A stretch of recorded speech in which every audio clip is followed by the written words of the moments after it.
guys, it's Dana with Empower RV. And Brenda with Queen Bee RV. We are back at the Big Red Schoolhouse at the National RV Training Academy.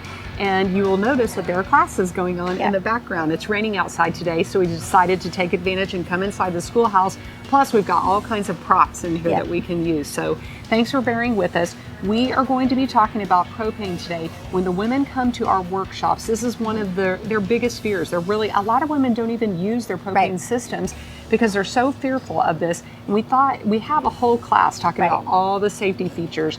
Really empowers those women when they take that class. But we're going to show you a couple things today about caring for and inspecting the tanks themselves. So why don't you start with the age? Okay. So when you have, when you're taking a look at your propane tank on your travel trailer, or it's actually considered a cylinder, the propane cylinder, you want to know what kind of condition it is, how old it is. That's probably the most important thing. Just like our tires, our cylinders have a date of manufacture or born date. This one, it's going to be right here on the collar. And it actually, this one was 03 of 20. So this is a pretty new tank. So January, February, March of 2020.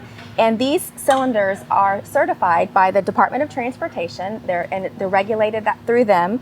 And they're good for 10 years. So this tank is going to be good until 2030. And at that point, this tank is going to have to go in and be re-inspected. It's either going to need to be recertified for an additional 5 years, or it's going to be taken out of commission because if it has some damage, some wear, some rust, things that would, maybe jeopardize the integrity of the tank, it'll be taken out of commission. So when you're looking at these tanks, if you're one of those people that takes your tank out and goes and exchanges it for a new tank, you're going to want to make sure that the tank you're receiving in exchange is actually within certification. You're going to check the date on it. If for some reason it's been recertified, it's good for 5 years. It will have a new stamp somewhere on this collar or possibly a sticker. And that sticker will have the new certification date. So just one piece of information we've discovered that the women didn't know, and it's so important that you are exchanging tanks that are of equal value. And you don't want to get that tank that somebody brought in and tried to sneak in, and then you end up with a bad tank. Before I learned anything about propane, I thought every time propane was involved that there was probably going to be flame or an explosion, and that's what the women tell us quite a bit.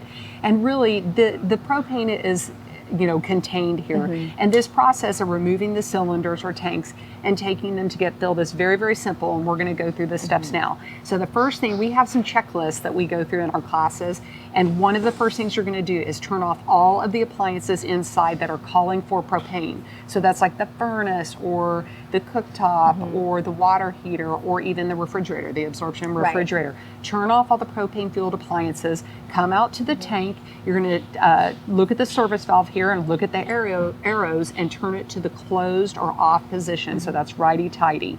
So I'm ready to disconnect it from the rig. This is this connector here that goes to our regulator, which takes the propane in the lines back into the rig. It's connected by what we call a pigtail. It's this little, it's usually green, this little handle here. And I'm going to unscrew that. I heard it. And it gave a little, and I can smell the additive that's in there, and that is normal. It is closed off for sure. So we are going to disconnect this. Both of them are closed.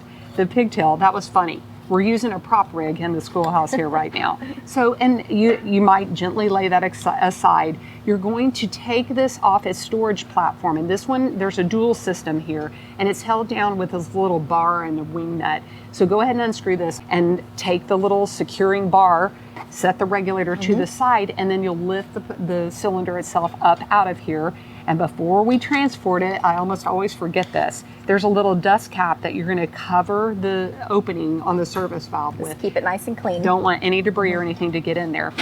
And then we're going to transport it either in our truck. You can actually put it in your trunk, the back seat of your car, your SUV. But very important, DOT wants us to have these things upright, first of all, and we'll teach you why in our classes. You're going to keep them upright, and they have to be secured in all directions. Over the shoulder, around the middle, over the other shoulder. Right. So some people will just put them with one little bungee in the back of the truck, or just sit them in the floorboard of the car, and that is not acceptable.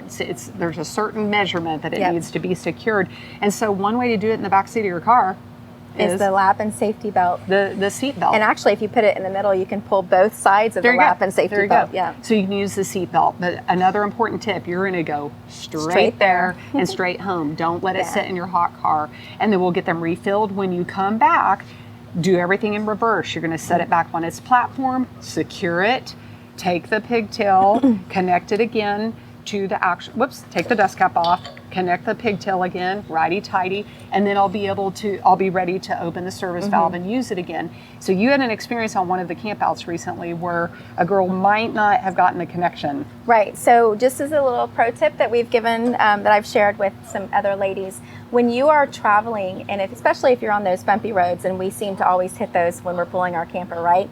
So when you're traveling and you get to your destination, when you're coming to turn on your propane, for whatever reason, whether it's shower or cooking or whatever, the first thing I've told my gals to do is just to make sure that regulator is nice and tight.